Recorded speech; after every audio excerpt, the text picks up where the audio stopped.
নবীজির গোলামের নবীজির আশেকের কোনো চিন্তা নাই।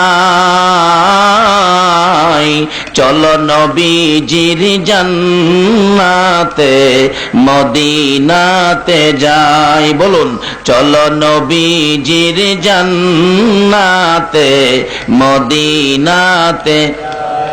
নবীজির গোলামের নবীজির আশেকের কোনো চিন্তা নাই।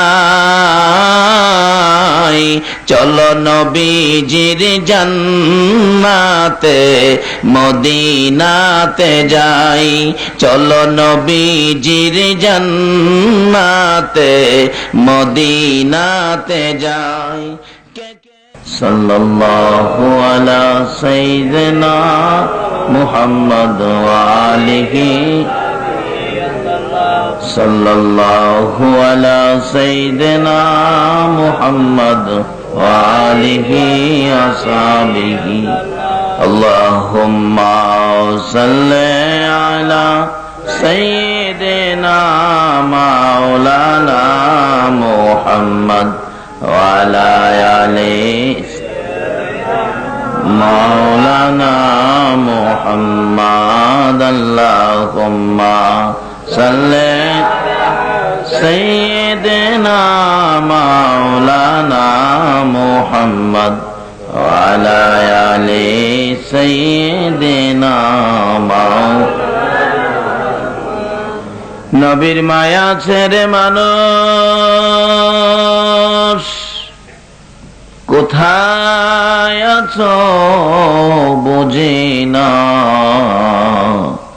তোমার মায়ায় কান্দে নবী, তোমার মায়ায় কান্দে নবী।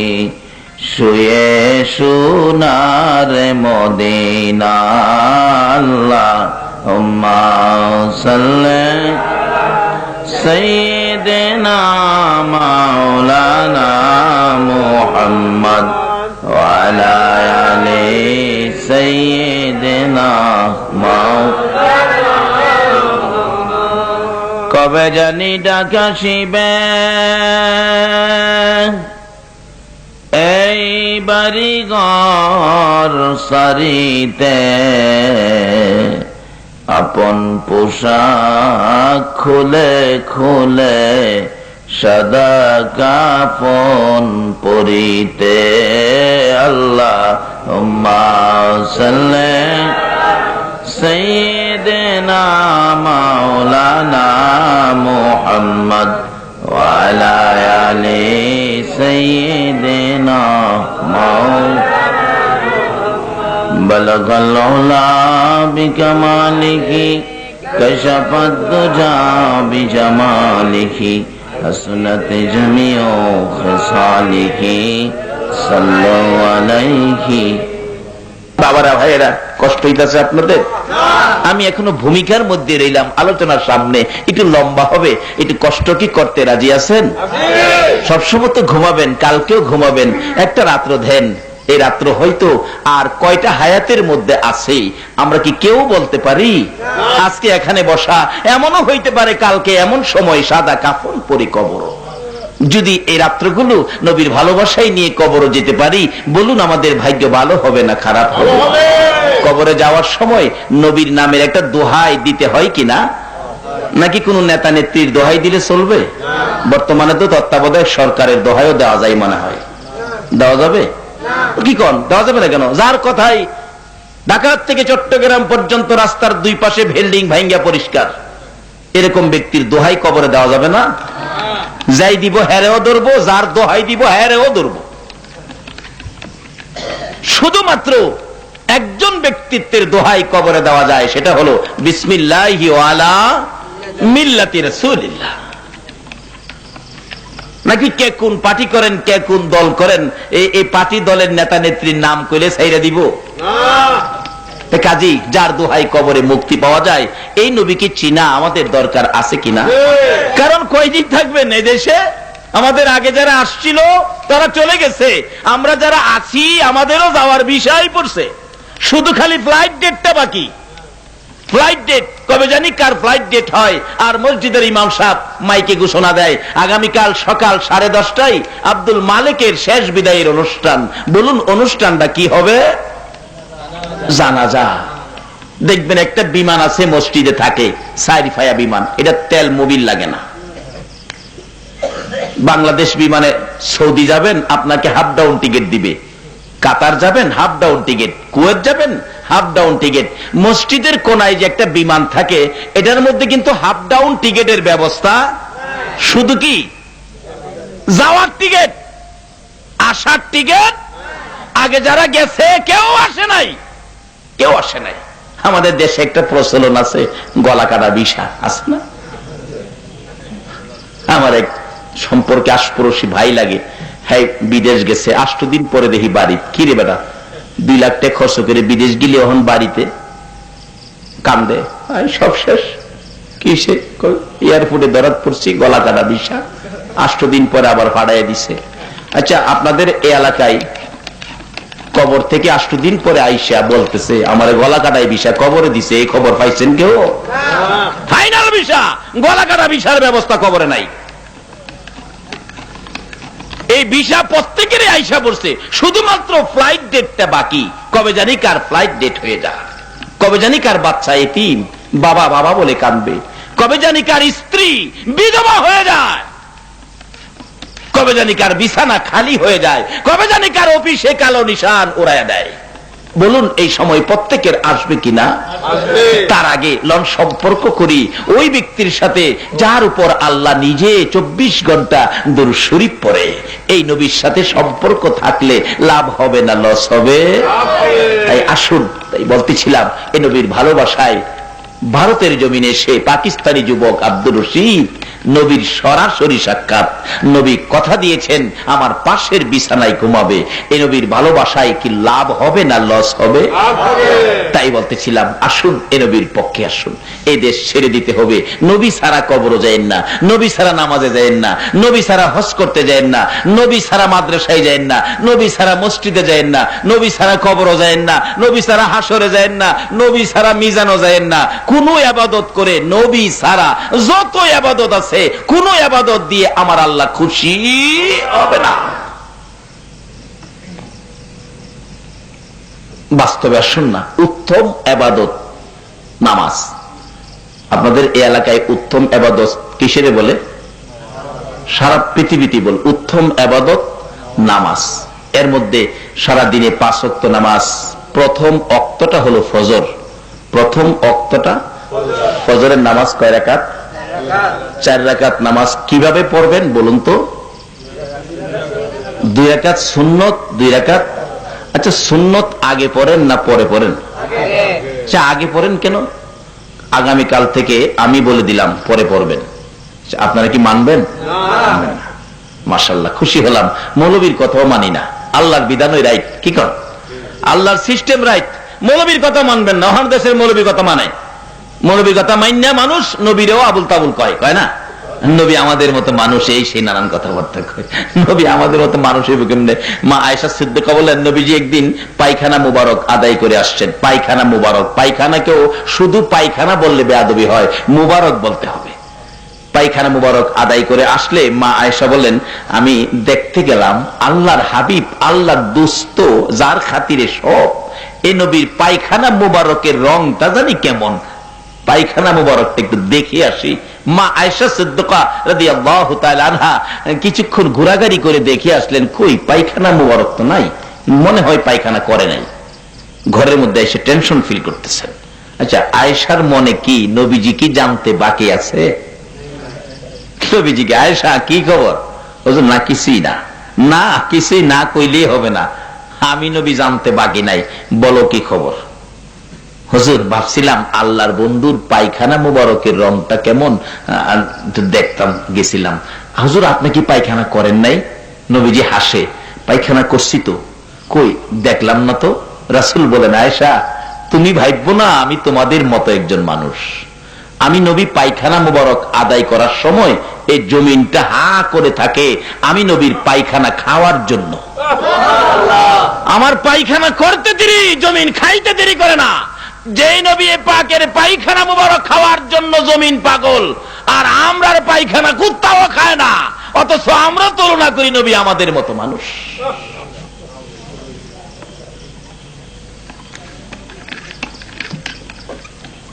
কাজী এরকম নয়।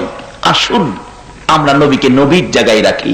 আল্লাহ নিজে ঘোষণা দিয়েছেন, বন্ধু আমি আল্লাহর ওয়াহদানিয়াতের মধ্যে কোনো শরীক নাই, তুমি নবীর রিসালাতের মধ্যে কোনো শরীক নাই। কিন্তু আমরা কেন এখানে শরীক করতে যাই? আল্লাহ আমাদেরকে সঠিক জায়গায় রাখো। সকলে বলুন আমিন। বলতেছিলাম ফজরের নামাজ 4 রাকাত, প্রথম 2 রাকাত সুন্নত, পরে 2 রাকাত। সুন্নত আগে দেওয়ার অর্থ কি? সিস্টেমটা কেন করলো? আজকে আমি যদি বলি কালকার থেকে ফজরের সুন্নত পরে পড়বেন, আপনারা কেউ মানবেন না। আর এটাই সিস্টেম, এই বিধান সিস্টেম যেটা, এটাই মানবেন। কারণ মৌলবীর কথাই কেউ আন্তাজি মান্তাজি দল গঠন করেন না, কোরআন হাদিসের কথাই যাবেন। মৌলবী ভুল করতে পারে, কিন্তু কোরআন হাদিস ভুল করে না। মৌলবীর কথাই মনে যাচ্ছে তা করেন না, কোরআন হাদিসের পক্ষে যান, মৌলবীর পক্ষে নয়। তবে আমার বিশ্বাস হয়ে গেল আজকে আপনারা মৌলবীর পক্ষে নয়, কোরআন হাদিসের পক্ষে। আমি বললাম আগামীকাল থেকে ফজরের সুন্নত পরে পড়বেন, আপনারা কেউ মানেন নাই। আল্লাহ আপনাদের হায়াত দেখ, আল্লাহ সঠিক পথে কবুল করুক। সকালে বলুন আমিন। ফজরের সুন্নত আগে, ফরজ পড়তে হয় পরে। আচ্ছা বলুন, সুন্নত আগে ফরজ পরে, সুন্নতটা আগে 2 রাকাত পড়বেন, এটা কার স্মরণে পড়বেন বলুন? তাইলে এই ইবাদতের 5 ওয়াক্ত উত্তম ইবাদত নামাজ, 5 ওয়াক্তের প্রথম ওয়াক্ত ফজর, এখানে আগে নবীর স্মরণ লাগবো নাকি? আল্লাহু আকবার বলুন। এত সুন্দর সিস্টেম করেছেন আল্লাহ তার হাবিবকে বোঝানোর জন্য। তারপরেও যদি আমরা এই নবীকে নিয়ে টানা হেসরা করি, কাজটা কি ভালো হবে? আল্লাহ পাক সিস্টেম করেছেন এই নবী আগে, এই নবী না হইলে এই নামাজও হইতো না। কারণ সকল ইবাদতের দরজা হলো নবী মুহাম্মাদুর রাসূলুল্লাহ। একবার মক্কার মদিনায় ঝগড়া লাগছে। মক্কা কয়, মদিনা রে তোর তো দাম নাই। আমি মক্কা কত দামি জানোস? মদিনা জিগাই, এত দাম তোর কি দিয়ে হইল? মদিনা জিগাই। মক্কা কয়, টের পাস না আমার মধ্যে জমজম, জমজম তোর মদিনায় নাই। আমার মধ্যে সাফা মারোয়া তোর মদিনায় নাই। আমার মধ্যে মিনা, মুজদালিফা, আরাফা, এমন কি খানায় কাবা তোর মদিনায় কি আছে? মদিনা ডাকে, মক্কা জমজম লইয়া বাহাদুরি করিস না, মিনা, মুজদালিফা, আরাফা লইয়া অহংকার করিস না, খানায় কাবা লইয়া তাকাব্বুরি করিস না। আমি মদিনার দিকে তাকাইয়া দেখ রে মক্কা, এমন এক নবী আমি মদিনার বুকে ঘুমাইছে রে, যেই নবী না হইলে তোর খানায় কাবা হইতো না। সেই নবীকে চিনানোর জন্য আমার আল্লাহ কত সিস্টেম করেছেন। নামাজ পড়বেন উত্তম ইবাদত, ফজর প্রথম ওয়াক্ত, আল্লাহ কয় আগে নবীর স্মরণে 2 রাকাত সুন্নত পড়ো। কারণ এই নবী না হইলে ইবাদত হইতো না, মসজিদ, মাদ্রাসা, মক্কা, মদিনা কিছুই হইতো না। কাজী এই নবীর স্মরণে সব। যেমন বাস্তবে আসুন, আপনাদের এলাকায় বিবাহ শাদী হইলে 5টা গরু, 50টা খাসি, 5000 মুরুগ, এত বড় ডেকোরেশন আয়োজন, এত রান্না বাড়া। বলুন উসিলাটাকে? আল্লাহ। উসিলাটা কার? বর, দোলা। একমাত্র বরের উসিলাই, একজনের উসিলাই কত একটা ব্যয়বহুল একটা আয়োজন, কত বড় ঝামেলা, পরিশ্রম, টেনশন। 8 দিন আগের থেকে বাজার সাজায় শুরু, লাইটিং ফাইটিং এই সেই শুরু করে দিছে। বলুন এত বড় আয়োজনের পিছনে কারণ কয়জন? একজন। উনি কে? বর। কথাটা বুঝাইতে পারলাম না? উনি কে? আয়োজনের মেন কে? বর। আচ্ছা বিয়ের দিন মেহমান ঠিকই 5000 আইসা পড়ছে, কিন্তু বর আসে নাই।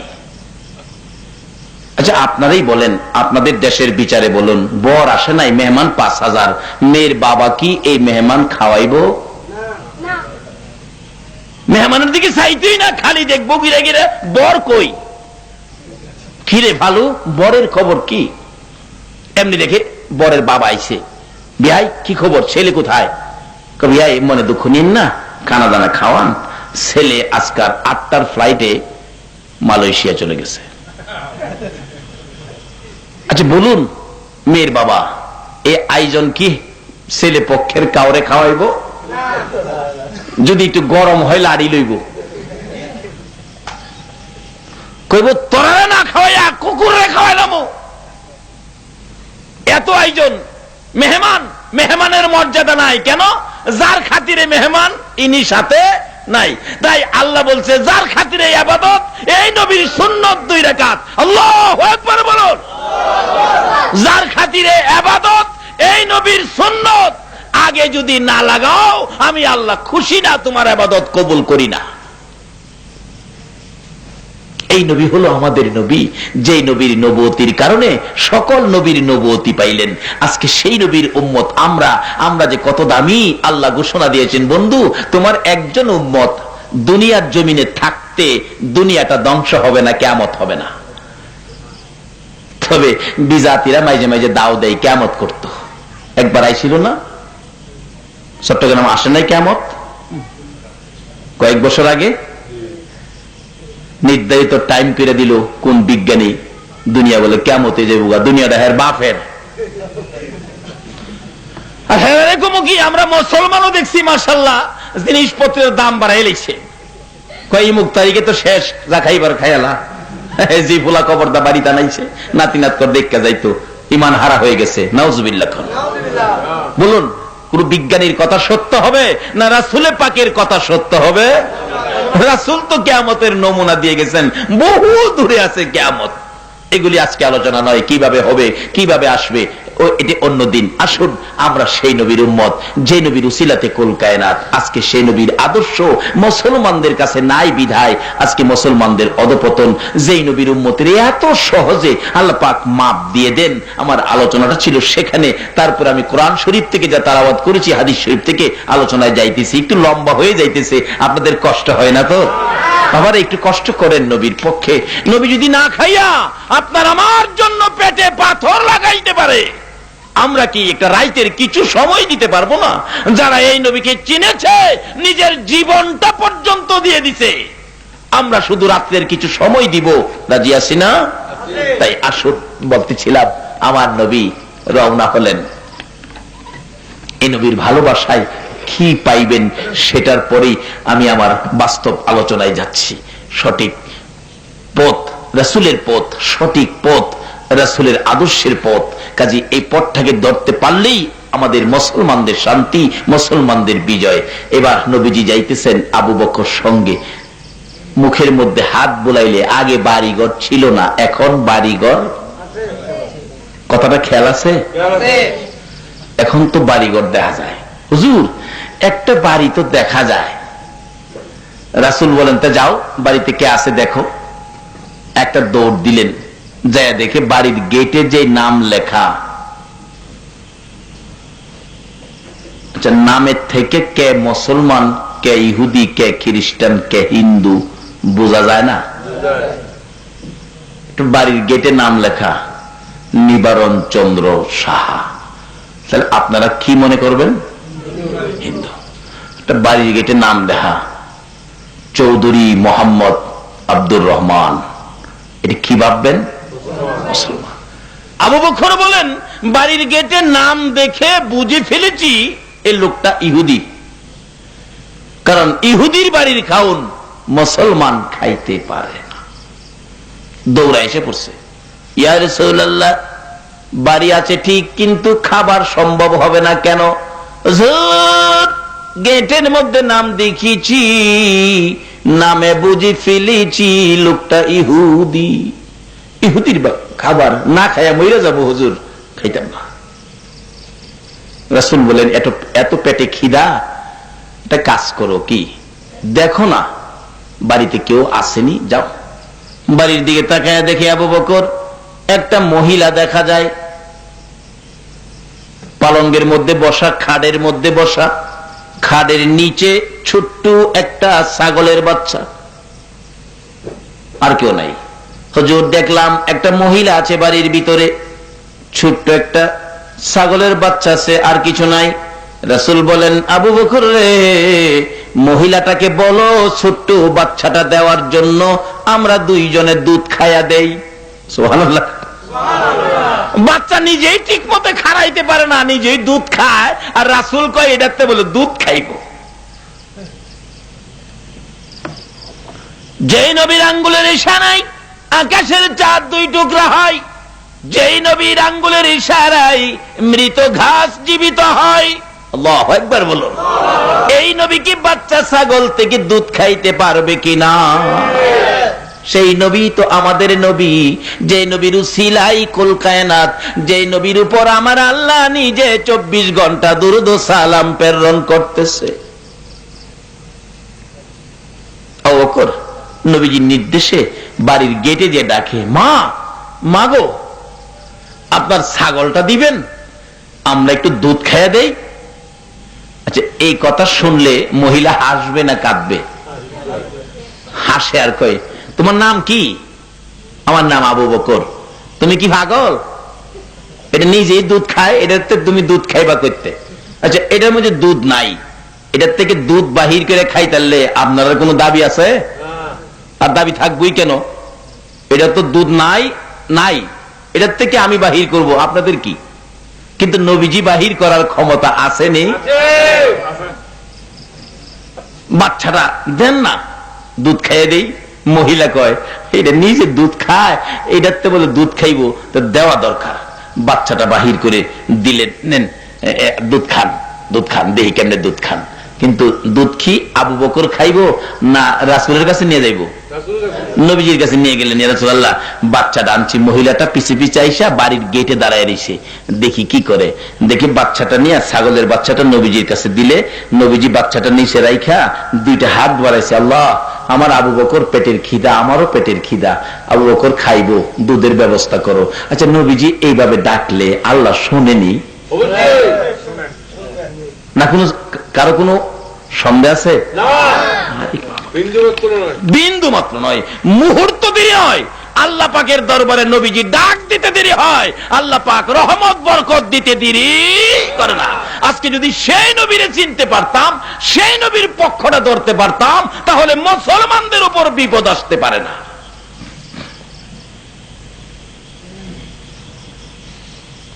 কিভাবে আসবে? এক আল্লাহর ওলির জীবনী, কষ্ট হবে আপনাদের? এক আল্লাহর ওলির জীবনী, ওলির নামটা আমার মনে নাই, যদি মনে থাকে কারো বলে দিয়েন, খুশি হব। মনে নাই আমার। সেই ঘুম থেকে স্বপ্ন যুগে ঘুমের ঘরে দেখতেছে নবীজিকে। অনেক সময় নবীজিকে স্বপ্নে দেখা যায় না? নবীজিকে স্বপ্নে দেখতেছে, নবীজি এভাবে দাড়ির মধ্যে খাও যাইতেছে। আমরা অনেক সময় দাড়ির মধ্যে এভাবে খাও যাই না, কই না? কি কোন খাও যায় না এভাবে? জি, যে কেজনে কইছে হেরার দাড়ি নাই, যারা দাড়ি আছে হেরা কন না, তো এই কথাটা সুন্দর নাই। এইভাবে খাও যাইতেছে, হঠাৎ ওই আল্লাহর ওলি স্বপ্নে দেখে একখান দাড়ি মোবারক সুইটটা জমিনে পড়ে গেছে। অনেক সময় খাও যায় দাড়ি ভাঙে না?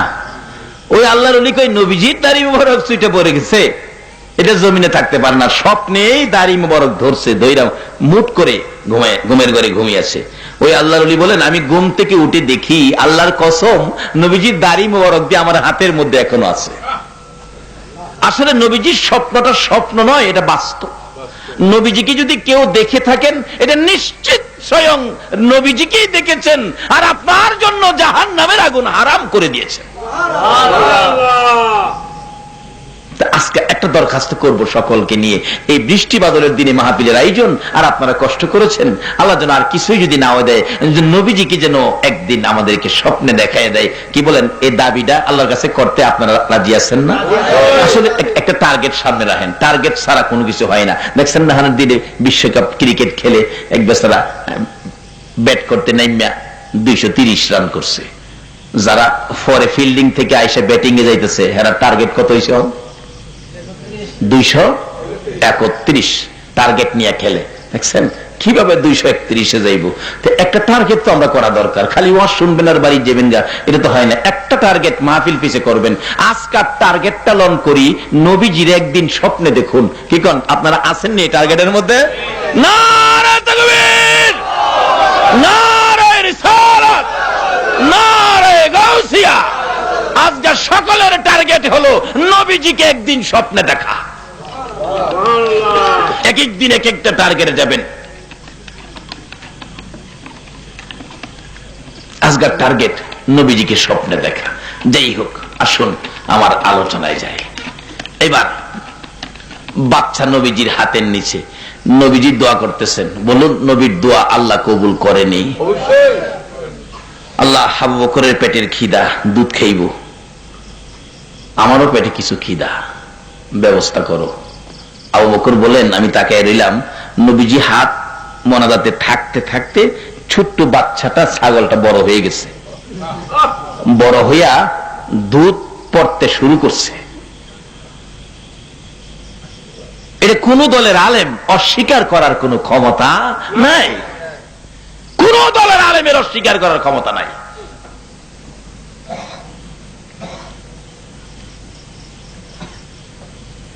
দুধ, মহিলাটাও বাড়ির গেট থেকে দেখতেছে। মহিলাটা কারে, কি আশ্চর্য, এই লোকটারও তো চিনলাম, আবু বকর, যে লোকটা দোয়া করলে ছোট বাচ্চা বড় হইয়া দুধ দেয়, এই লোকটা জানি কে, জিগাইলাম না। আমার নবী বলেন, আবু বকর রে, দুধের ব্যবস্থা হয়েছে, যা যা মহিলাটার কাছ থেকে দুধের বান্ড নিয়ে আসো।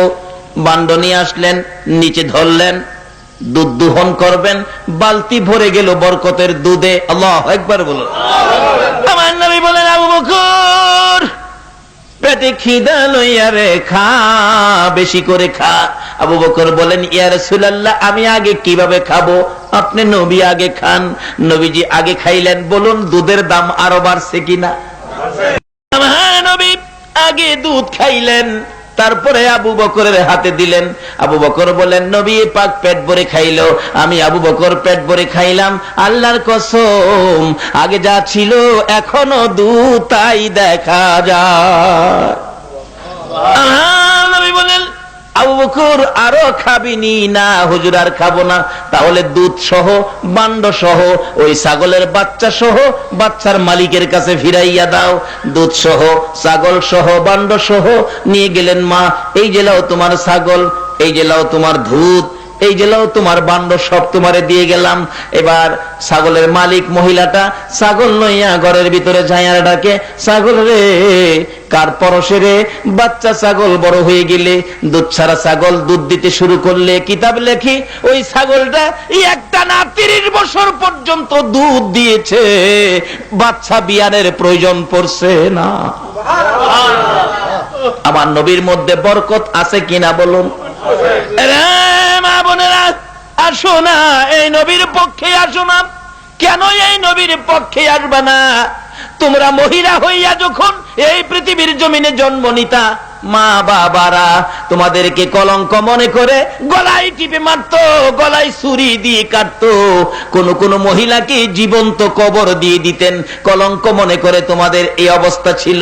যেদিন এই রাহমাতুল লিল আলামিন নবী, রহমতের নবী, বরকতের নবী, উম্মতের কান্ডারি নবী দুনিয়ার জমিনে এসেছে, এদিন থেকে মহিলাদেরকে এইভাবে হত্যা করা বন্ধ করে দিয়েছে। বলুন, মহিলারা আগে এই নবীর পক্ষে যাওয়া দরকার আছে কিনা? যদি যাইতে পারো গো মা বোনেরা, তোমাদের পুরস্কারের বাজেট কি হবে এটার পরেই আমার বাকি আলোচনায় যাচ্ছি। এবার যাইতেছে, বাচ্চা লইয়া, ছাগলের বাচ্চা লইয়া, দুধ লইয়া ঘরের ভিতরে ঢুকতেছে। বাচ্চাটা 30 বছর পর্যন্ত একটানা দুধ দিলেন। নবীর দুয়ার বরকতে, বরকতের দুধ। আবু বকর আমার নবীকে লইয়া মদিনার পথে যাইতে শুরু করলেন। কিছুক্ষণ পর ওই বাড়ির মালিক ইহুদি বাড়িতে আসছেন। বাড়ির সামনে আয়েশা দেখে একটা অনুষ্ঠানের, আনুষ্ঠানিকতার একটা ঘোষণা এখানে পাওয়া যায়। বাড়ির মধ্যে কি যেন অনুষ্ঠান হয়েছে। একটা রান্না বাড়া খাবার হইলে যেমন বাড়ির আশেপাশে গেলে গন্ধ পাওয়া যায়, ইহুদি বলেন, বাড়ির গেটে দাঁড়াইয়া কেমন কেমন লাগতেছে। বাড়ির ভিতরে ডাক দিয়ে ডাকে, বিবি গো, বল আজকে আমার বাড়িতে কি হয়েছে? ইহুদি ডাকতেছে, বিবি বল কি হয়েছে? বিবি বলেন, স্বামী ভিতরে আসো। একটা মজার ঘটনা তোমার কাছে বলবো। কি ঘটনা? একজন লোক আসছিলেন, লোকটার নাম আবু বকর, পিছনে আরেকটা লোক। ও স্বামী, যার চেহারাটা পূর্ণিমার চাঁদের চাইতে সুন্দর গো। স্বামী, এমন এক মজার ঘটনা ঘটেছে। কি ঘটনা ঘটেছে রে বিবি? খাবারের জন্য কিছু চাইলেন, আমার ছাগলের বাচ্চাটা নিলেন। ওই সুন্দর লোকটা হাত বাড়ায় দোয়া করলে, এই যে দেখেন বাচ্চা বড় হয়ে দুধ দিতেছে। দুধ কত স্বাদ, পালতি ভর্তি দুধ।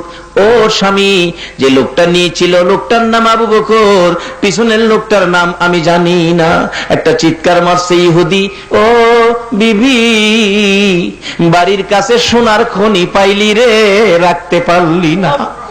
বিবি চিনলে না, ইনি এই তো উম্মতের কান্ডারি রে, ইনি এই তো গুনাহগারের বন্ধু, যার খাতিরে কুল কায়নাত, ইনি হলেন রাহমাতাল লিল আলামিন নবী রে। হ্যাঁ বিবি, বল কোন পথে আমার রাসূল গিয়েছে, আমি রাসূলের পক্ষে চলে যাব। একটা দৌড় মারছে, বিবি দেখাইলেন এই দিকে গিয়েছে। পিছনে যাইয়া নবীজির পাও মুবারকে ধরে কাঁদতেছে, ইয়া রাসূলুল্লাহ, যার বাড়িতে বকরির দুধ খেয়েছেন এটা আমার বাড়ি, আমার বিবি আপনাকে চিনতে পারে নাই। নবী গো, আমি বহুদিন যাবত আপনার সন্ধানে ঘুরতেছি, আজকে বাড়ির কাছে পেয়েছিলাম, বিবি চিনতে পারে নাই, আমি চিনি ফেলেছি, আমারে কালিমাটা পড়াইয়া মুসলমান বানাইয়া দেয়। লম্বা ঘটনা, এদিকে আলোচনা নয়। যাইতে যাইতে মদিনার সীমানার কাছাকাছি চলে গেলেন।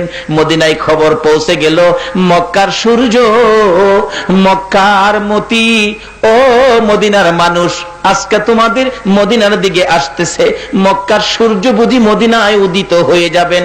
এই খবর পাইয়া বড় বড় লোকেরা তৈয়ার হয়ে গেলেন, নবীকে নিজের বাড়িতে নিয়ে যাবেন, টাকা পয়সা দিবেন, জায়গা জমি নবীকে দিয়ে দিবেন। এইভাবে লোকেরা প্রস্তুতি নিচ্ছেন। কিতাব লেখে হযরত আবু আইয়ুব আনসারীর বিবি অত্যন্ত গরিব মানুষ, কে দিবেন গো নবীরে ভালোবাসা? আবু আইয়ুব আনসারীর বিবি ঘরের মধ্যে বসে কান্দে, রান্না ঘরে বসে কান্দে, বিছানায় শুয়ে শুয়ে কান্দে। মাবুদ গো, আমি তো গরিব মানুষ, তোমার রাসূল আমার বাড়িতে নিতে পারবো না, কোথায় রাখবো, কোথায় বসাবো, এই ক্ষমতা আমার নাই। একটা কদম যদি আমার বাড়িতে তোমার বন্ধুর লাইগা যাইতো, আমি আবু আইয়ুব আনসারীর বিবির জীবন ধন্য হইয়া যাইতো। মাবুদ গো, আমি তো গরিব মানুষ, তোমার বন্ধুকে রাখতে পারবো না, একটা কদম আমার বাড়িতে তোমার বন্ধুরে লাগাইয়া নিও। এই বলে কান্দে। সকালবেলা ঘুম থেকে উঠে উড়ান বাড়ি পরিষ্কার করে ঝাড়ু দেয়, রাস্তাটা পর্যন্ত ঝাড়ু দেয়, না জানি এই রাস্তায় রাসূল আসে। মা বোনেরা, তোমাদের মতোই মহিলা আবু আইয়ুব আনসারীর বিবি সকালবেলা রাস্তা পর্যন্ত পরিষ্কার করে, আর চোখের পানি দূর হয় না, খালি কান্দে। নবীজির একটা কদম যদি তার বাড়িতে লাইগা যাইতো। এবার আমার আল্লাহ ডাকে, এরে আবু আইয়ুব আনসারীর বিবি, আমার নবীর ভালোবাসায় কান্দোস রে, এই চোখের পানির দাম অতি বেশি হয়ে গেছে। আমার আল্লাহ বলেছেন, বন্ধু গো, তোমার ভালোবাসায় যারা কাঁদবে, এই চোখের এক ফোঁটা পানির দাম আমি আল্লাহর আরশের চাইতেও বেশি হয়ে যায়। আবু আইয়ুব আনসারী বিবি কান্দে, নবীজির একটা কদম তার বাড়িতে লাগার জন্য। এদিক দিয়া নবীজি মদিনার সীমানার কাছাকাছি এসে গেছে।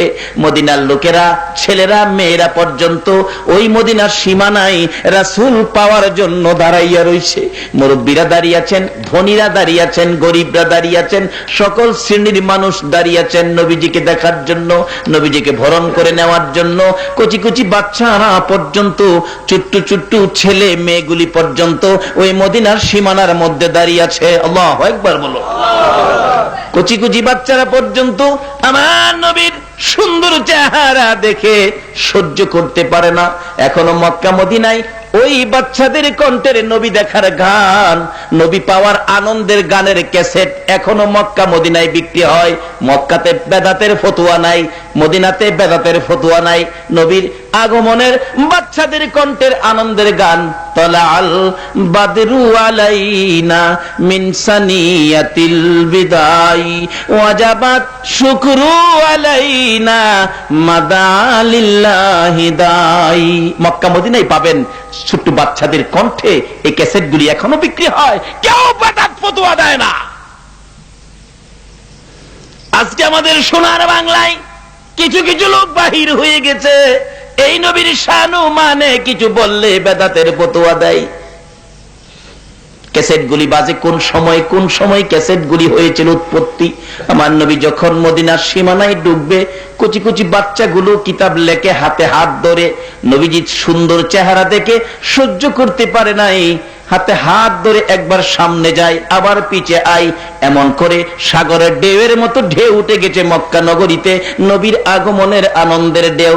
বাচ্চাগুলো নবীজির সুন্দর চেহারার দিকে তাকাইয়া গুনগুন গুনগুন করে গান গাইতে শুরু করেছিলেন। আরে মা আমিনার কোলে দেখো চাঁদ উঠেছে, বলুন মা আমিনার কোলে দেখো চাঁদ উঠেছে, যাহারি প্রেমেতে জাহান পয়দা হয়েছে, হাইরে যাহারি প্রেমেতে জাহান।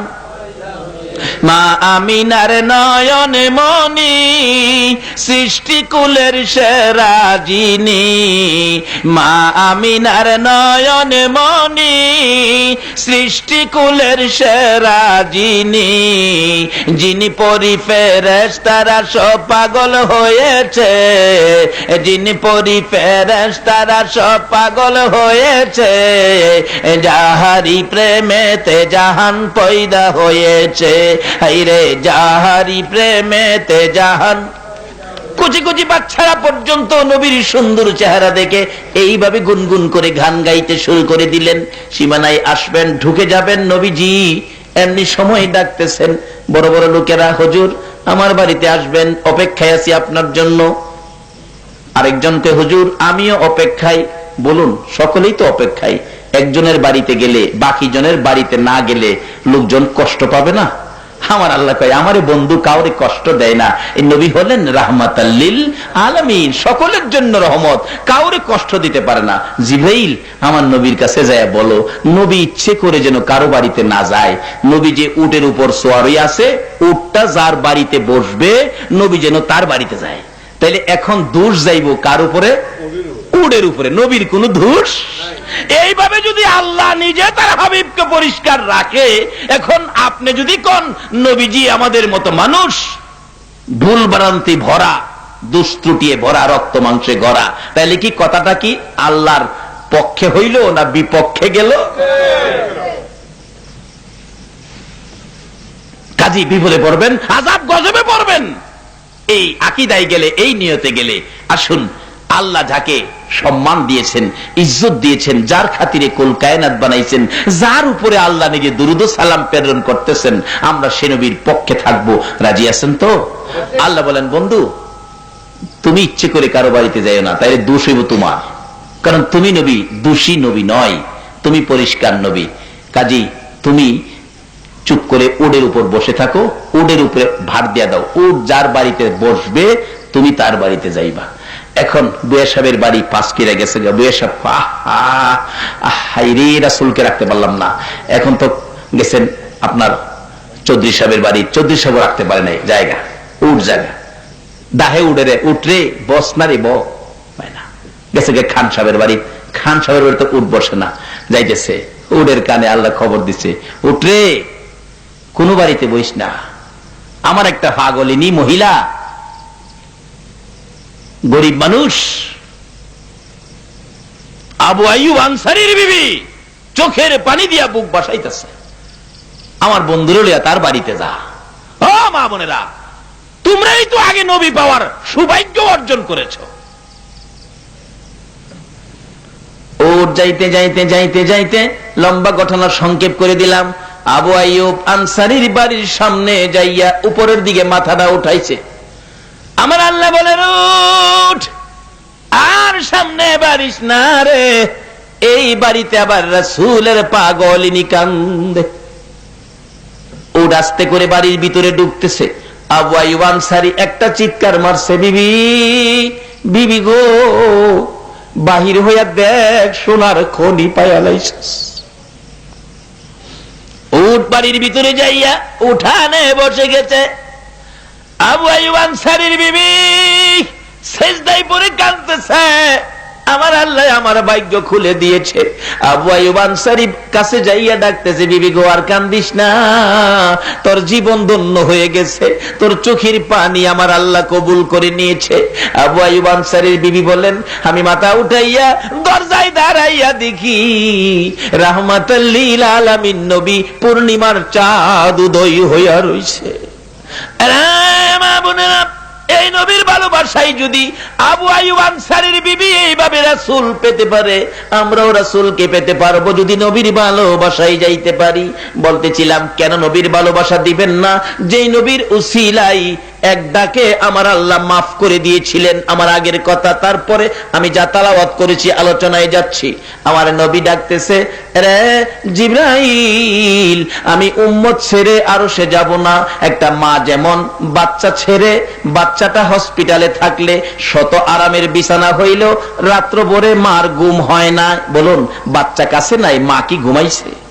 আরে জিবরাইল, একটা মা যদি বাচ্চা নাই কাছে, আরামের বিছানায় ঘুম হয় না, সারা রাত ছটপট করে কাটাই, আমি নবীও আরশে যাইয়া থাকতে পারবো না রে জিবরাইল, আমি আমার উম্মতের পাশে এই জমিনে থাকবো। জিবরাইল রে, শুধু মা নয়, দুনিয়ায় দেখেছি মুরগি যখন বাচ্চা ফোটায়, বাচ্চা লইয়া মুরগি সমাজে ঘোরাঘুরি করে, বাচ্চার উপর যদি কোনো বিপদ দেখা দেয় রে জিবরাইল, মা মুরগিটা দুইটা পাখা বাড়াইয়া ডাকতে থাকে, ও বাচ্চারা আয়, বিপদ আসতেছে, আকাশে চিলকা ঘুরতেছে, তোদেরকে থাপা মেরে নিয়ে যাবে, আয় আমি মার পাখার নিচে আয়।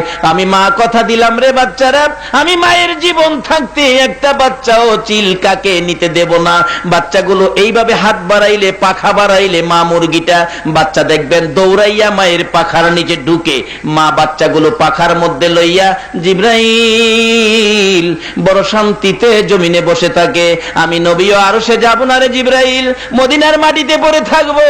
আমার তামাম পৃথিবীর উম্মতের যদি কোনো বিপদ দেখা দেয়, আমি নবীও মদিনার জমিন থেকে উম্মতের উদ্দেশ্যে দুইটা হাত আমি রাসূল বাড়াইয়া দিব।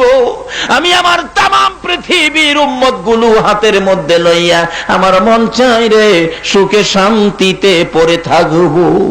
আমার আল্লাহ বলেন, বন্ধুগো, এত যখন মায়া উম্মতের জন্য, উম্মত ছেড়ে আরশে পর্যন্ত আসবা না। যাও, আমি আল্লাহ কথা দিলাম, তোমার উম্মতের একটু সুযোগ পাইলেই আমি আল্লাহ মাফ করে দিব।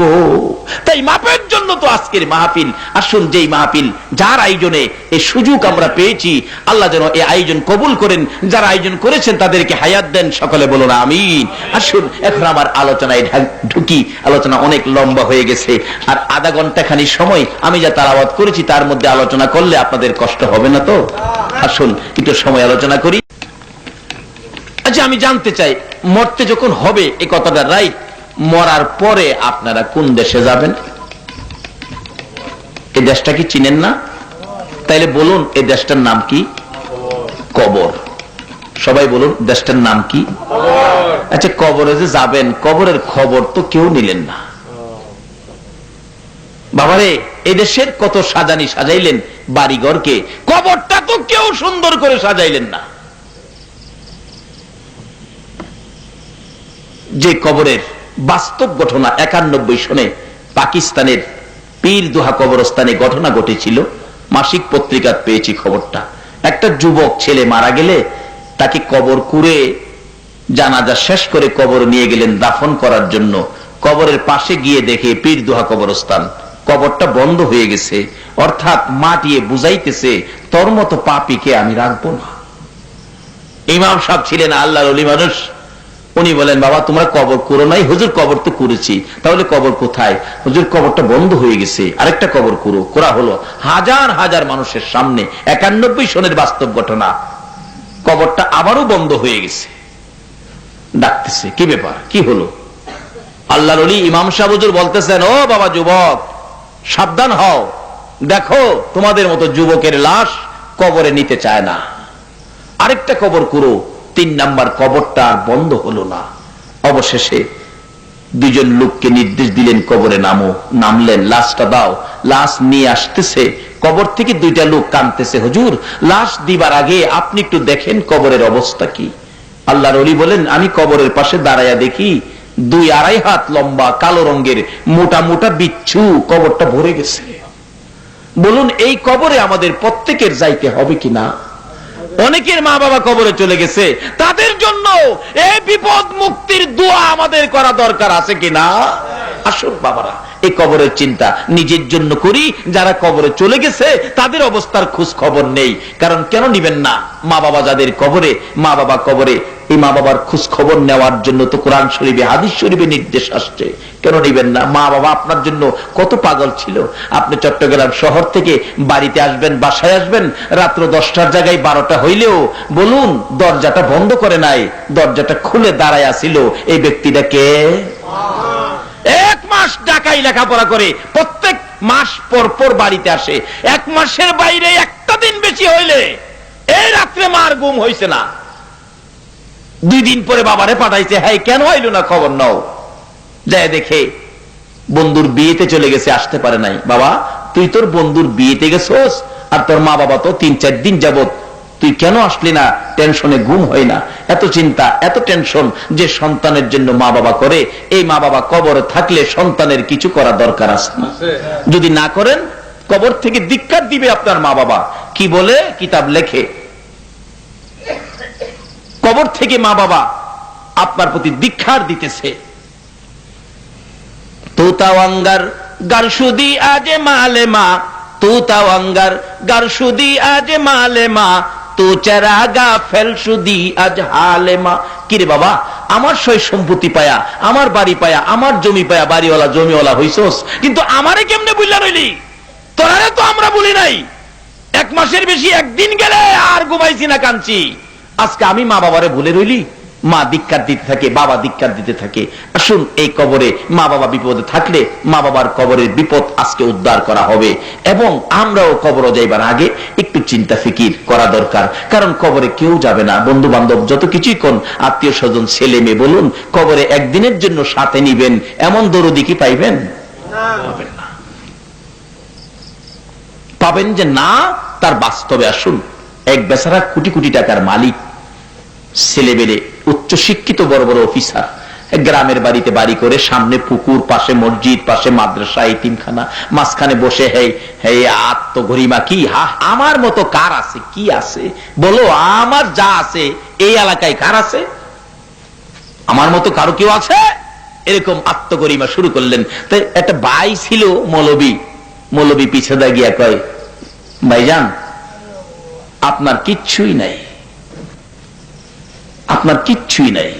অহন ওই ভাই বলতেছে, এই মৌলবী কি কয়, আমার বলে কিচ্ছুই নাই, এই বাড়িগুলি কার? এগুলি সব আমার না, জমি জামাগুলো আমার না। মৌলবী কয় আপনার কিচ্ছু নাই।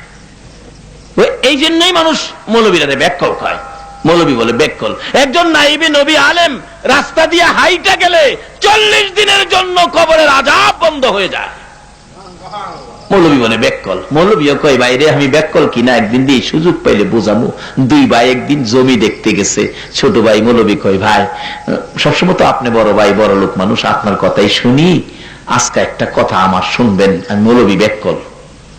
কি কথা শুনবেন নি? কয় ক। আপনি শুয়ে যাইবেন ক্ষেতের আইলের মধ্যে, আমি সাদা চাদরদার ডাইকিয়া কানমু, বাইরে সাপে কাটছে, আমি না কইলে আপনি উঠতেন না। কি হইব পরে বুঝবেন। আচ্ছা যা, মানলাম। শুইছে, চাদরদার ঢাইকে কানতেছে, সাপে কাইটা বাইরে মাইরে লেগছে। লোকজন তো দৌড়াদৌড়ি করে আসে। হাই হাই, কয় কি লোকটা এত কিছু জুড়াইলো, এখন বলে সাপে কাইটা মাইরে লাইছে। লোকটা তো এখন সব ফালায়া খালি হাতে যাইব। আচ্ছা এই ভদ্রলোক শুনতাছেনি? লোকটা দেখুন খালি হাতে যাইব। মৌলবী সাহেব বাইরে হেদায়েতের পথে আনতো সাইজ করতেছে। যেই আসে খালি একথাই, লোকটা এত কিছু জুড়াইলো, এখন তো লোকটা খালি হাতে যাইব। ছেলেরা তো গাড়ি, ডাইরেক্ট গাড়ি লয়ে লিয়ে, বড় বড় অফিসার আইসা কান্নাগাড়ি করতেছে, বাবা এত কিছু কইরে তুমি আজকে খালি হাতে যাইবা? বাবা গো কি করতে পারি তোমার জন্য? আরেক মুরব্বী কয়, সাপে কাটছে, জি একটু কবিরাজ নিয়ে আসেন, কবিরাজ জানলে সাপের কাটা বিষ নাইমা যাইব, ভালো হয়ে যাইব। কবিরাজ তো আনছে, মৌলবী নিজেই গেছে। কবিরাজ সাপ মরে নাই, বাইরে বুঝাইতাম বাইরের যে কিচ্ছু নাই, বাইরের যে খালি হাতে কবরে যাইব বুঝানোর জন্য। ভাই আপনি 2-3টা ফু দিয়া কইবেন, এই বিষ এমনি নামানো যাইতো না, একটা সিস্টেম দিয়েছে, এইভাবে এইভাবে করবেন। কবিরাজ 2-3 ফু দিয়া কই, এই বিষ নামতো না। বড় ছেলেকে কসাস, আমি তুমি তো বড় ছেলে, তুমি তো গার্জিয়ান হও।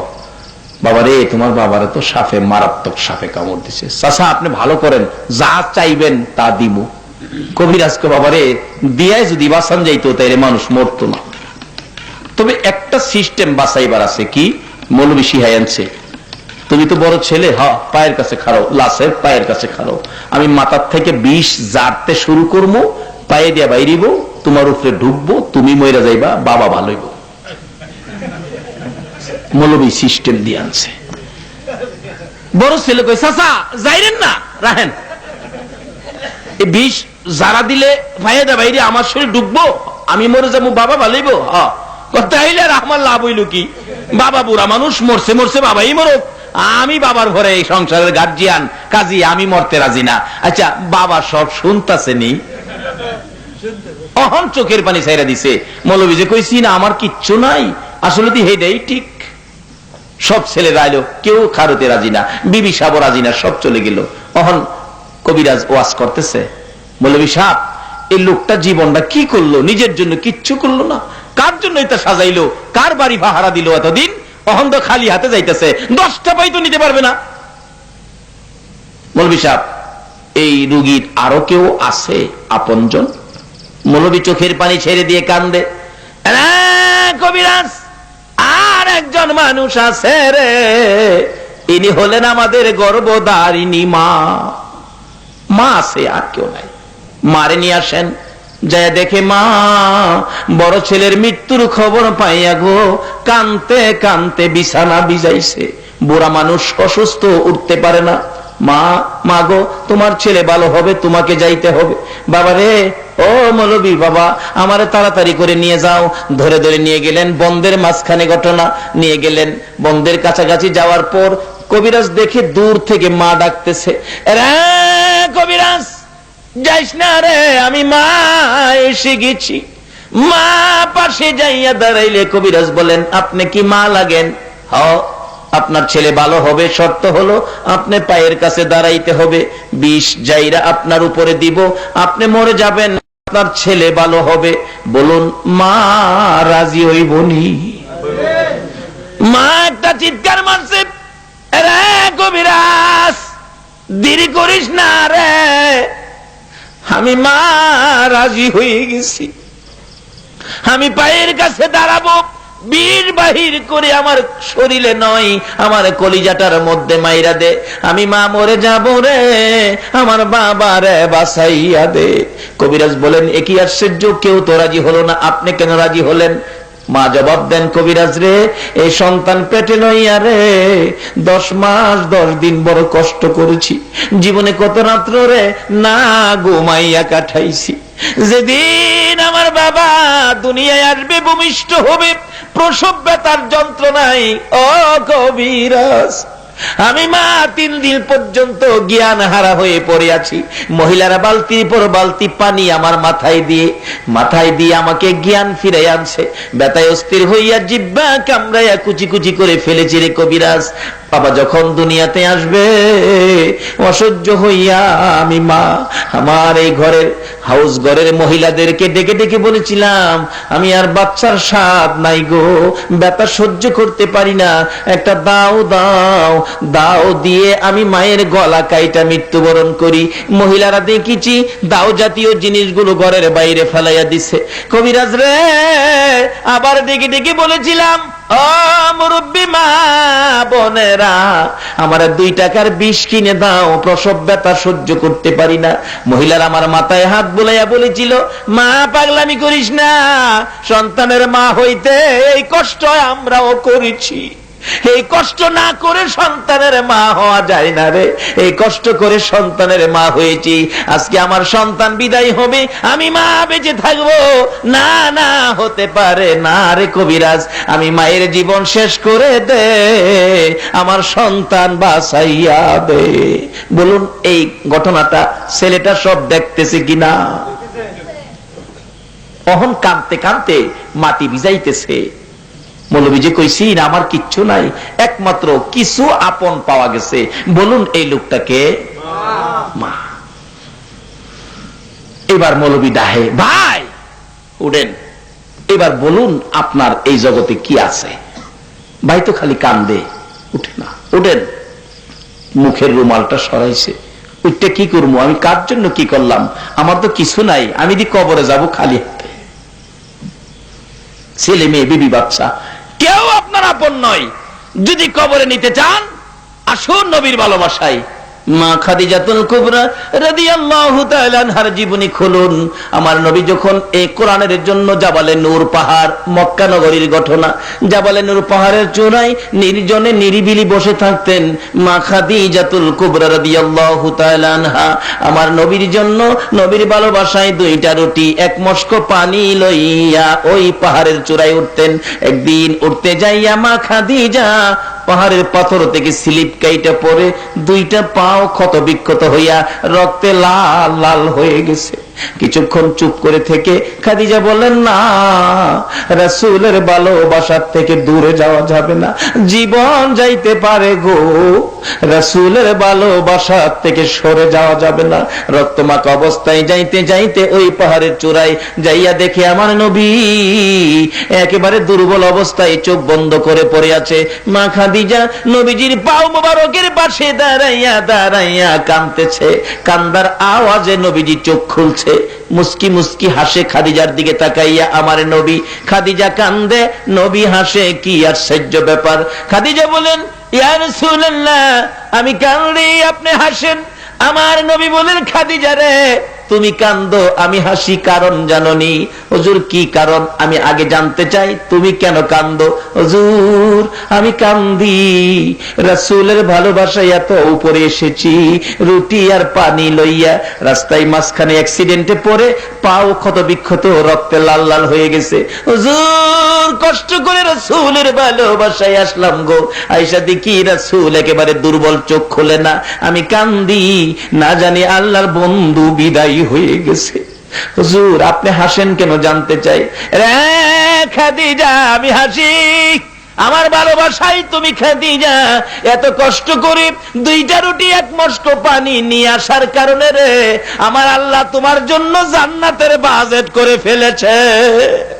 আমার আল্লাহ তুমি খাদিজার জন্য সালাম পাঠাইছে, আমার ভালোবাসার কারণে আল্লাহ তোমারে জান্নাত দিয়েছে, সালাম দিয়েছে, সেই জন্য আমি রাসূল হাসতেছি। খাদিজা রে, তুমিও হাসো, তুমিও খুশি হও যে আল্লাহ তোমাকে জান্নাত দিয়েছে, সালাম দিয়েছে। আমার নবীর প্রাণ প্রিয় বিবি খাদিজা খুশি হয় না, শুধু কান্দে। খুশি হও না কেন? হুজুর, আমি খুশি হব। কোন সময় খুশি হবে? আল্লাহর বন্ধু গো, আপনাকে ভালোবাসলে আল্লাহ যদি আমারে জান্নাত দেয়, সালাম দেয়, আপনি নবী আমারে কি দিবেন? আপনি নবী আমারে কি দিবেন? তাইলে খুশি হব। আপনার ভালোবাসায় যদি আল্লাহ জান্নাত দেয়, সালাম দেয়, আপনি কি দিবেন? বলুন, নবীজির কিছু দেওয়ার ক্ষমতা আসেনি? এখনো পারবে? আমার নবী বলেন, খাদিজা রে, বল আমার কাছে কি চাইবি? খাদিজা বলেন, ইয়া রাসূলুল্লাহ, আমি অন্য কিছু চাবো না। আমি খাদিজা কবরের চিন্তায় গিয়েছিলাম। মক্কার মানুষ মৃত্যুবরণ করলে গো সাদা কাফন পরে কবরে যায়, কবরে মুনকির নকিরের সওয়ালের জবাব দিতে হবে। আল্লাহর বন্ধু গো, আমি খাদিজার ভয় ভয় লাগে, আমি কিভাবে জবাব দিব? হুজুর, আমাকে যদি খুশি করতে চান আপনি আমার 3টা কথা রাখবেন। কি কথা রে খাদিজা? বল, আমি কথা দিলাম রাখবো।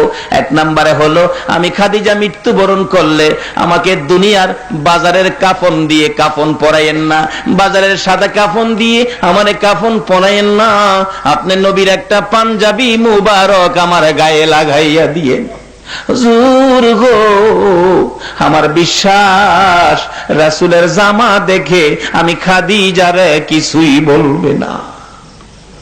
নবীর বিবি হইয়া যদি, মা খাদিজা হইয়া যদি, উম্মাহাতুল মুমিনিন হইয়া যদি ওই কবরের বই নবীর জামা মুবারক গায়ে লাগাইতে পারে, তার বিশ্বাস হলো নবীর জামা গায়ে থাকলে মুলকিন নকির কিছু বলবে না। বলুন, এই নবীর আদর্শ লইয়া যদি আমরাও কবরে যাইতে পারি, কবরের ফেরেশতার কিছু বলার সাহস থাকবে কিনা? কখনো না, সাহস পাবে না। যাইতে হবে কবরে নিশ্চিত, কিন্তু রাসূল লইয়া কবরে যান, এই নবীর আদর্শ লইয়া কবরে যান। মা খাদিজা বলেন, ইয়া রাসূলুল্লাহ, প্রথম শব্দ হলো, প্রথম কথা হলো আমাকে আপনার একটা জামা দিয়া কাফন পরাবেন, যাও এটা রাখলাম। দ্বিতীয় কথা হলো আমাকে কবরে শোয়াইবার আগে গো নবী, আপনি নবী কবরের মধ্যে একটু শুয়ে আসবেন, যাও খাদিজা, তাও রাখলাম। তিন নাম্বার কথা হলো, হুজুর গো, মুলকিন নকিরের সওয়ালের জবাব দেওয়ার সাহস আমি খাদিজা রাখি না, আপনি নবী মুলকিন নকিরের সওয়ালের জবাবটা দেবেন, যাও খাদিজা, তাও রাখলাম। তারপরও কাঁদতেছে খাদিজা। আমার নবী বলেন, খাদিজা রে, এখন আর কেন কাঁদলো? তোমার কান্না দেখে আমার বড় মায়া লাগে রে খাদিজা, বলো এখন কোন ব্যথায় কান্দো? হুজুর, আর কোনো ব্যথাই নয়, আর কোনো দাবি নয়, একটা আশা আপনার কাছে রাখি। কি আশা? হুজুর, মক্কার লোকেরা মৃত্যুবরণ করলে আমি দেখেছি কাফনের উপরে বাজারের কিনা সুরমা দিয়া সাজাইয়া দেয়। আল্লাহর বন্ধু গো, আমি খাদিজার কাফনের উপর বাজারের কিনা সুরমা দিয়েন না। ও আল্লাহর বন্ধু, আমি একটা সুরমা জোগাড় করে রেখেছি। কি সুরমা রে খাদিজা? হুজুর, আপনি যখন মক্কা নগরীতে ঘোরাফেরা করে হুজরায় যাইয়া বিছানায় শুয়ে যাইতেন, আমি খাদিজা আপনার পাও মুবারকের জুতা মুবারক খুলে জুতা মুবারকের নিচ থেকে কুড়াইয়া কুড়াইয়া কিছু পবিত্র ধুলি বালি আমি জোগাড় করে রেখেছি। হুজুর, বাজারের কিনা সুরমা দিয়েন না, আমি খাদিজার কাফনের উপরে আপনার জুতা মুবারকের দুলি মুবারক সিডাইয়া দিয়েন। আমার বিশ্বাস ওই বাজারের কিনা সুরমার মেয়াদ শেষ হয়ে যাবে, রাসূলের পায়ের নিচের দুলি মুবারকের বরকত কিয়ামত পর্যন্ত শেষ হবে না। আমার নবী বলেন, খাদিজা রে, যাও, আমি তাই করব, তবু তুমি খুশি হইয়া যাও। নবীর বিবি হইয়া যদি কবরের চিন্তায় এত কিছু করতে পারে, বলুন এর চেয়ে বেশি চিন্তা কবরের আমাদের করা দরকার আছে কিনা? বাবারে, মরতে হবে। আল্লাহ কোরআনে বলেছেন, কুল্লু নাফসিন যায়িকাতুল মাউত। রাসূল হাদিস শরীফে বলেছেন, কাফা বিল মাউতি ওয়াইজান। একটা ওয়াজ যথেষ্ট, বেশি ওয়াজ লাগে না, একটা ওয়াজ যথেষ্ট। তুমি তোমার মৃত্যুটাকে স্মরণ করো। তোমার বানানো ফার্নিচার, তোমার বানানো বাড়ি, তোমার লাগানো ঘাস সব পরে থাকবে, তুমি একদিন থাকবে না। তাই আল্লাহ ঘোষণা দিয়েছেন, যে কোরআনে কোনো সন্দেহ নাই, সেই কোরআনের ঘোষণা কি? সকল প্রাণী মৃত্যুর কুলে ঢলে পড়বে। মৃত্যুর পরের জায়গাটাই হলো বাবারা ভাইয়েরা কবর। আসুন, সেই কবরের আরো যে কি অবস্থা হবে অন্যদিন বাকি আলোচনা হবে। আজকে রাত্র অনেক হয়ে গেছে, আজকে আমরা এটাই বাড়িতে নিব। আমরা মরে যাব একদিন, বাড়িঘর থাকবে, আমরা থাকবো না। মৃত্যুর পরে ঠিকানাটা হবে কবর। কবরে কেউ যাবে না, আমি কেমনে থাকবো, এই চিন্তাটা নিয়ে বাড়িতে যাবেন। মৃত্যুর কথা রাসূল বলছে, কাফা বিল মাউতি ওয়াইজান। মৃত্যুর কথাটা স্মরণ রাখলে আর ওয়াজের দরকার পড়ে না। রাসূলের এই কথাটা আপনারাও মানেন, আল্লাহ আমাকেও যেন মানার তৌফিক দেন। সকলে বলুন আমিন। আসুন, যেই নবীর উপর দুরূদ ও সালাম আল্লাহ নিজে ফেরেশতাদেরকে নিয়ে করেন, ইমানদারদেরকে ডাকেন, আল্লাহর ডাকে ইমানদার হয়ে ওই নবীর উপর দুরূদ ও সালাম মদিনা পাঠাইতে আপনারা কি রাজি আছেন? তাহলে আপনারা ইমানদার। যে ইমানদারকে, এক একটা ইমানদারকে 10টা পৃথিবীর সমান জান্নাত দিবেন, সে আশায় আসুন দুরূদ ও সালাম মদিনা পাঠায় দেয়া নবী সালাম আলাইকা ইয়া রাসূল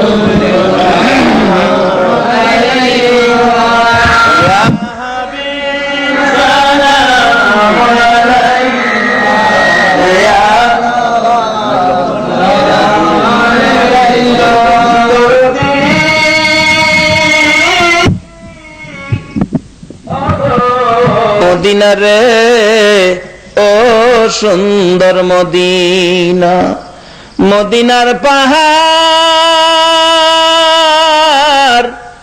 ও পাহাড় রে, তুই কত ভাগ্যবান, পাহাড় হইয়া দেখছ আমার দয়াল নবীকে। মদিনার হরিণ, ও সোনার হরিণ রে, তোরা কত ভাগ্যবান, হরিণ হইয়া দেখছ আমার দয়াল নবীকে। উম্মত হইয়া দেখলাম না গো দুঃখ রইল মনেতে, মনের দুঃখ মনে লইয়া জানাই তোমায় লাখো সালাম ইয়া নবী সালাম আলাইকা ইয়া রাসূল সালাম আলাইকা ইয়া হাবিব اللهم آمين ربنا ظلمنا أنفسنا وإن لم تغفر لنا وترحمنا لنكونن من الخاسرين رب ارحمهما كما ربياني صغيرا رب العالمين জান্নাতের বাগানে বসে জান্নাতি মেহমান লইয়া হাত বাড়াইছি। সারা দেশে বৃষ্টি, ঘর থেকে বাহির হওয়ার সুযোগ ছিল না। তুমি বুঝি মায়া করেছো, কিছুক্ষণের জন্য বৃষ্টি বন্ধ করে দিয়েছো। মাবুদ, কিছুক্ষণ আলোচনা করার পরিবেশ দিয়েছো।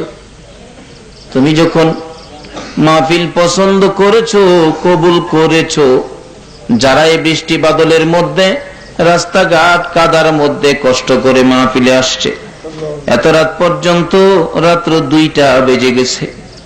মাবুদ রে, তোমার বান্দারা হাত বাড়াইছে, এ হাত তুমি কেমনে খালি ফিরাইবা গো আল্লাহ? একবারে খালি হাত বাড়াই নাই, তুমি যার উপর দুরূদ ও সালাম প্রেরণ করতেছো, ফেরেশতারা করে ইমানদারদেরকে ডাকো, ইমানদার লইয়া দুরূদ ও সালাম মদিনা পাঠাইছি। মাবুদ, আমাদের দুরূদ ও সালাম গুলো পাখির মতো উড়াইয়া উড়াইয়া দয়ার নবী মায়ার নবীর রওজা আতহারে পৌঁছাইয়া দাও। আল্লাহ, মা বাবা যার দুনিয়াতে আছে হায়াত বাড়িয়ে দাও। মা বাবা কেমন জিনিস বুঝার তৌফিক ছেলে মেয়েদেরকে দান করে দাও। আল্লাহ, খাস করে যে ভাইয়েরা মাহফিলের আয়োজন করেছে, যারা সাহায্য সহযোগিতা করেছে, বুদ্ধি পরামর্শ দিয়েছে, সকলকে তুমি নেক হায়াত বাড়াইয়া দাও। আল্লাহ, তাদের মনের সকল নেক বাসনা পুরা করে দাও গো আল্লাহ। এই মাহফিলের উসিলায় কাল কিয়ামতে নবীর গুদারায় উঠাইয়া ফুলসিরাতের ফুল পার করে দিও গো আল্লাহ। আল্লাহ, যে ভাই ড্রাইভিং লাইসেন্সের জন্য দরখাস্ত করেছেন, আল্লাহ সহজে তার মনের আশা পুরা করে দাও গো আল্লাহ। এই মাহফিল তোমার কুদরতি হাতে আমানত করে গেলাম, কিয়ামত পর্যন্ত কায়েম রাখো গো আল্লাহ। আল্লাহ, খাস করে এই চৌধুরী বাড়ির সবাইকে তোমার কুদরতি হাতে দিলাম, সকল প্রকার বিপদ আপদ থেকে বাঁচাইয়া রহমত বরকত শান্তি দ্বারা ভরপুর করে দিও গো আল্লাহ। আল্লাহ, মাহফিলে যে যে আশায় হাত বাড়াইছে, সকলের মনের আশা পুরা করে দিও গো আল্লাহ। মাহফিল শেষে যারা যেখানে যাবে সহি সালামতে পৌঁছাইয়া দিও গো আল্লাহ।